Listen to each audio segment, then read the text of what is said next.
अष्टावक्र और राजा जनक। यद्यपि राजा जनक एक राजा थे, फिर भी उन्हें राजसी वैभव का मोह नहीं था।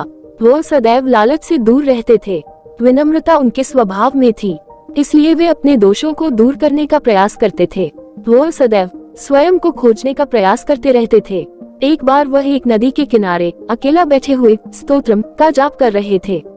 वे ऊंचे स्वर में जप कर रहे थे। उसी समय अष्टावक्र ऋषि वहां से चल रहे थे।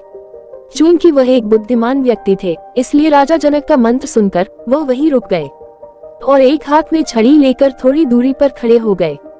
फिर वे भी ऊंचे स्वर में कहने लगे, मेरे हाथ में कमंडलू है और मेरे हाथ में एक छड़ी है।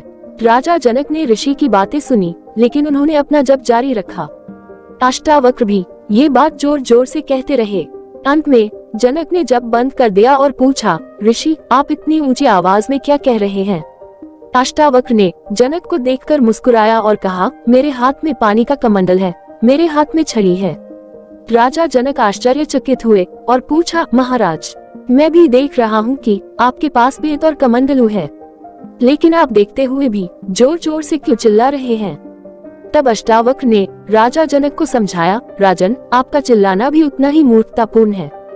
जहाँ तक कि मेरे पास जो कमंडलू और बेत है वह भी दिखाई दे रहा है। स्तोत्रम ऊंची आवाज में मंत्रोच्चार कर रहा है। मंत्र जाप करने से कोई फल नहीं मिलता है। मंत्र तभी फलदायी होता है जब उसे आत्मसात किया जाए या आंतरिक चेतना से जोड़ा जाए। अर्थ किसी भी ज्ञान को रटने की बजाय उसे आत्मसात करना चाहिए। शुष्क संक्रमण किसी काम का नहीं है।